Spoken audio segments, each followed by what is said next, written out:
भारी ढक्कन के ढके दीपक के समान आकाश में बिजली बुझ गई थी। संध्या से ही हवा बादलों की तह पर तह जमाने में व्यस्त रही और अब वे इतने सघन हो उठे कि रात के छाया रूपों के उपयुक्त ही एक अखंड पर अपनी आर्द्रता से रिश्ती हुई काली शिला की छत बन गई। मेरा मन भी बुझा-बुझा सा हो रहा था।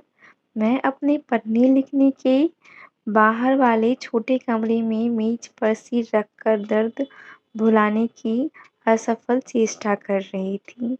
छात्रावास में टाइफाइड में पड़ी सुदूर दक्षिण की एक बालिका का मुख मेरी बंद पलकों में किसी फोटो के एनलार्जमेंट के समान बढ़ता चला जाता था। उसके साधारण स्थिति वाले माता-पिता इतना रुपया किस प्रकार पाते कि उसे देखने आ सकते। उसके लिए मन जैसे-जैसे चिंताकुल होने लगा, वैसे-वैसे अपने ऊपर झंझलाहट बढ़ने लगी। जब मेरा शरीर इतना निकम्मा था कि उनके सुख-दुख में 2-4 रात जागना भी सहज नहीं, तब किस बूते पर मैंने उन बालिकाओं को उनकी माताओं से इतनी दूर ला रखा है। जब अभी तक मनुष्य बनने की स्वयं मेरी ही साधना पूर्ण नहीं हुई, तब इन बालिकाओं को मनुष्य बनाने का भार लेने का मुझे हौसला कैसे हुआ? ऐसे दंभ को अक्षम्य अपराधों की कोटि में ही स्थान मिलना चाहिए। सहसा बाहर बरामदे में किसी की पगध्वनि ने मेरी विचार श्रृंखला भंग कर दी। 2-4 मिनट किसी के पुकारने की प्रतीक्षा करके पूछना ही पड़ा, कौन? उत्तर में एक सुडौल गोरे हाथ ने कुछ बढ़कर पर्दे को हिला सा दिया। एक सभित स्त्री कंठ ने रुक-रुक कर प्रश्न किया, क्या भीतर आ सकती हूँ? आइए, कहते समय मेरे स्वर में ऐसी उदासीन शिष्टता थी कि आने वाले के पैर बाहर एक बार ठिठक से रहे, पर क्षण भर ही, क्योंकि दूसरे क्षण ही वह नीले पर्दे की पार्श्वभूमि पर एक रंगीन चित्र सा बन गई। गहरे काही रंग की पतली ऊनी चादर में समा न सकने के कारण वर्षा की नन्ही-नन्ही बूंदें ऊपर जरी सी थीं, जो बिजली के आलोक में हीरे के चूड़ सी झिलमिलाने लगीं। चादर उतारकर जब वह मेरी दृष्टि का अनुसरण करती हुई सामने की कुर्सी पर बैठ गई, तब मेरी कुछ विस्मय और कुछ जिज्ञासा भरी दृष्टि उस मुख की रेखा में न जाने किस शब्दहीन उत्तर की खोज में भटकने लगी।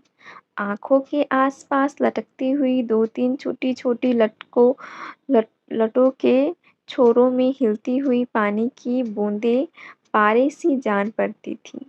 सफ़ेद साड़ी के कुछ ढबीले बैजनी किनारे से घिरा हुआ मुख सुडौल गोरा, पर बहुत मुरझाया हुआ सा लगा।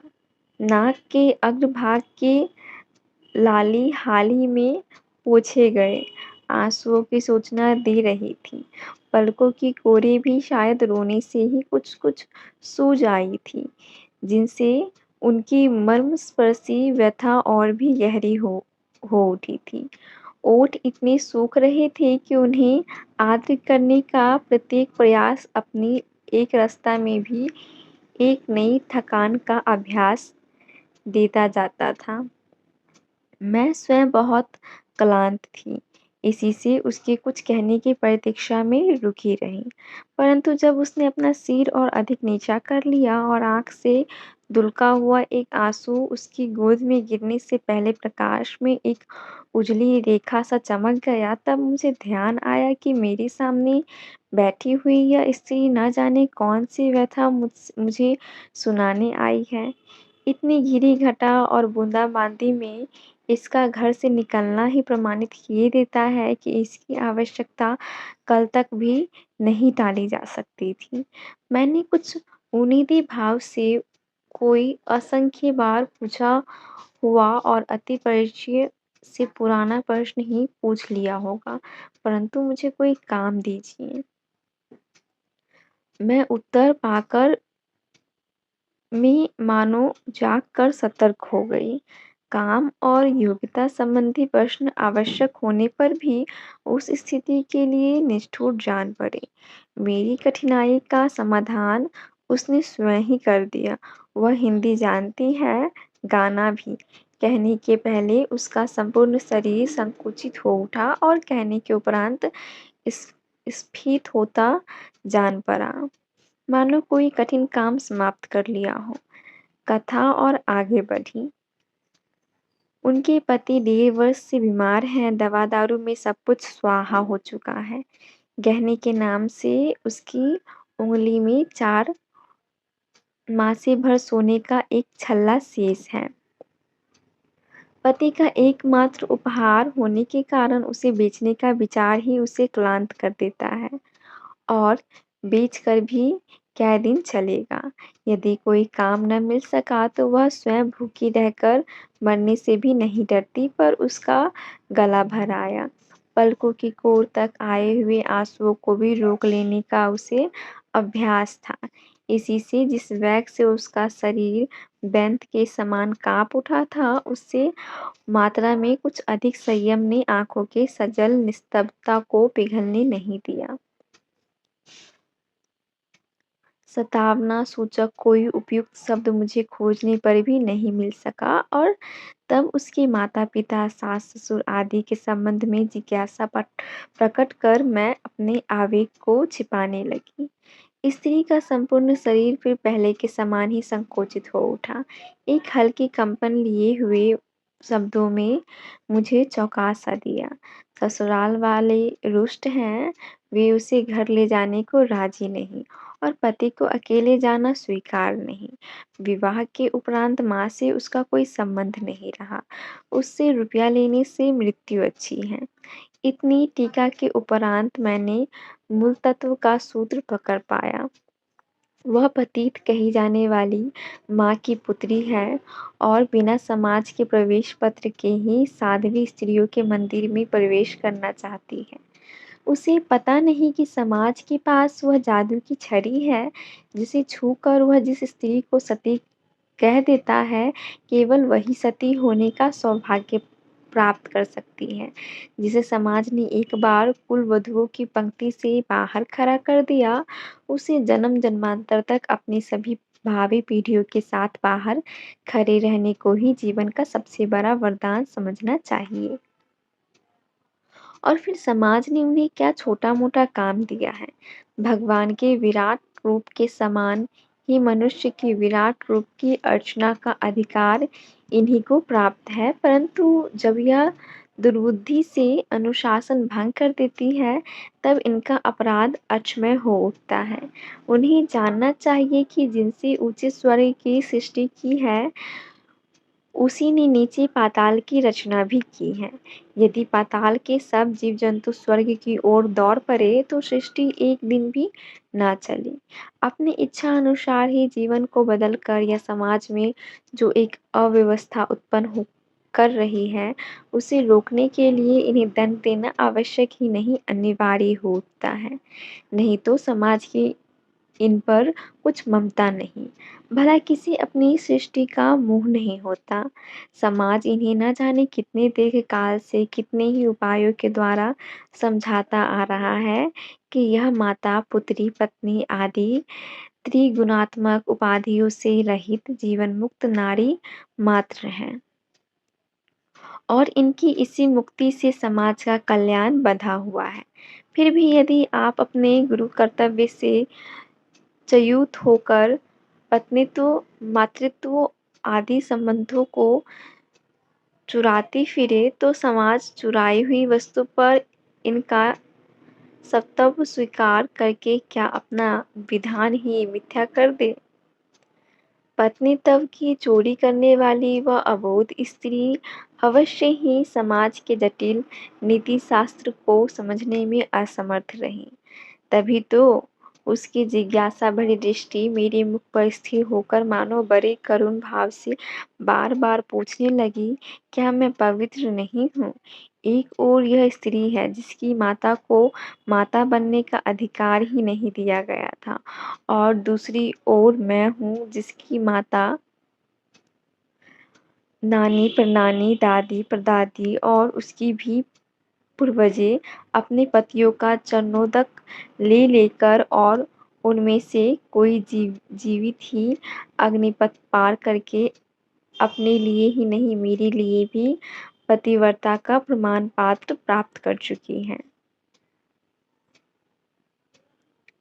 मैं अनेकों से पूजनीय माँ और आदरणीय बहन का संबोधन पाती रहती हूँ, किंतु इसे कौन अभागा माँ-बहन कहकर अपवित्र बनाएगा?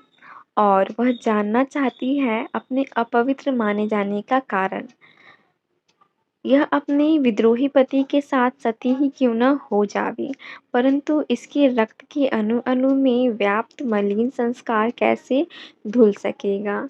स्वेच्छाचार से उत्पन्न यह पवित्रता की साधना उस शूद्र की तपस्या के समान ही बेचारे समाज की वर्ण व्यवस्था का नाश कर रही है, जिसका मस्तक काटने के लिए स्वयं मर्यादा पुरुषोत्तम दौड़ पड़े थे। उसे घर भेजने का प्रबंध कर मैं जब फाटक से लौटी तब धरती और मेरे पैर लोहे चुंबक बन रहे थे। उस रात कितनी देर तक मैं इसी समस्या में उलझी रही या यह याद नहीं आता, पर कोई समाधान न निकल सका। अपने पति की प्रतिष्ठा के लिए और अपने आत्मसम्मान के लिए भी वह दान नहीं स्वीकार करेगी और काम देने की बात स्मरण कर मेरे होठों में एक व्यंग की हंसी आए बिना न रह सकी। वह क्या जाने कि उसकी उपस्थिति क्या-क्या अनर्थ कर सकती है। फिर 2 दिन प्रयत्न करने पर भी जब उसका कहीं प्रबंध न हो सका तो मैंने क्या किया? इसकी कथा मनोविज्ञान संबंधी मेरे अज्ञान को प्रकट करती है। कभी कोई ऐसा लेख नकल करने के लिए दे दिया जिसके पृष्ठों का कोई उपयोग ही शेष न रहा था। कभी कोई ऐसा पत्र लिखवा दिया जिससे रद्दी कागजों की टोकरी का ही गौरव बढ़ता था। पर जब उसकी दृष्टि संकोच के भार से और अधिक नत हो गई, कंठ और अधिक कुंठित जान पड़ने लगा, तब मैंने समझा कि उसने इस काम के अभिनय के भीतर तक देख लिया है। मुझे उसके काम की आवश्यकता नहीं। यह जब उसका रोम-रोम जानने लगा, तब इस अभिनय को और चलाने का मेरा साहस भी समाप्त हो गया। फिर कुछ दिनों तक उसका कोई समाचार ही नहीं मिल सका। कदाचित पति का रोग अधिक भयंकर हो उठा। इस बीच में केवल एक बार उसने सहायता की याचना की, जिससे मैंने समझ लिया कि मेरी सहानुभूति को सत्य रूप में ही उसने स्वीकार किया है। दिन के सप्ताह और सप्ताह के महीने बन जाने पर एक दिन उसकी किसी परिचित स्त्री से मुझे इस करुण कथा का जो उपसंहार ज्ञात हुआ, वह तो सुना-सुनाया कहा जाएगा, पर उसने मेरे मर्म को जितना स्पर्श किया उतना कोई और घटना नहीं कर सकी। उस अभागी स्त्री की इतनी एकांत साधना भी उसके पति को न बचा सकी। अंतिम क्षणों में पुत्र का मुख देखने को पिता आए थे। उन्होंने अनाहार से दुर्बल अनेक रातों से जागी हुई वधू की ओर भूल कर भी दृष्टिपात नहीं किया।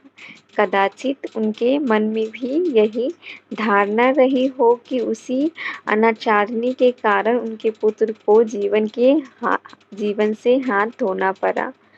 पड़ोसियों में से जब किसी ने आकर उसकी बेहोशी दूर की, तब सब उसके मृत पति को ले जा चुके थे। रात भर वह उसी प्रकार बैठी रही, परंतु सवेरे ससुर को जाने के लिए सामान ठीक करते देख उसकी चेतना लौटी। अंचल से आंखें पोंछकर अब उसने किवाड़ की ओर से प्रश्न किया, "कै बजे चलना है?" तो मानो ससुर देवता पर गाज गिरी। प्रथम आघात सहकर जब उनमें बोलने की शक्ति लौटी तब उन्होंने भी क्रूरतम प्रहार किया। कहा, "जो लेकर अपने घर से निकली थी वही लेकर भलमन साहस से अपनी माँ के पास लौट जाओ, नहीं तो तुम्हारे साथ हमें बुरी तरह पेश आना पड़ेगा। हमारे कुल में दाग लगाकर भी क्या तुम्हें संतोष नहीं हुआ?" स्त्री ने क्रोध नहीं किया, मान अपमान का विचार नहीं किया। जिस घर पर उसका न्यायोचित अधिकार था, उसी में पगभर भूमि की भीख मांगने के लिए आंचल फैलाकर दीनता से कहा, "घर में कई नौकर-चाकर हैं, मेरे लिए 2 मुट्ठी आटा भारी न होगा। मैं भी आप सबकी सेवा करती हुई पड़ी रहूँगी।" किंतु ससुर का उत्तर लज्जा को भी लज्जित कर देने वाला था। मुझ तक यह समाचार बहुत विलंब से पहुँच सका। खोज करने पर किसी ने बताया कि वह विधवा आश्रम चली गई है। किसी ने कहा वह माँ के पास लौट गई। धीरे-धीरे समय जब उसकी स्मृति को फीका कर चुका था, तब अचानक एक मैले-कुचैले लिफाफे ने फिर सब कुछ सजीव कर दिया। वह अच्छी है, मुझे नहीं भूली, पर और कष्ट नहीं देना चाहती। सिलाई-बुनाई आदि के द्वारा उसे कुछ मिल ही जाता है। जब नहीं मिलेगा तब मुझसे माँगने में उसे संकोच न होगा। और भी पूछा है, ऐसी स्त्रियों को जीविका के साधन सिखाने के लिए जो आश्रम मैं खोलना चाहती थी, उसे कब खोलूँगी? और मैं अपने मन मन से प्रश्न कर रही हूँ, क्या तुझे आज भी आभी जाते का गर्व है? क्या तुझे आज भी समाज द्वारा मिले भलाई-बुराई के प्रमाण पत्रों पर विश्वास है?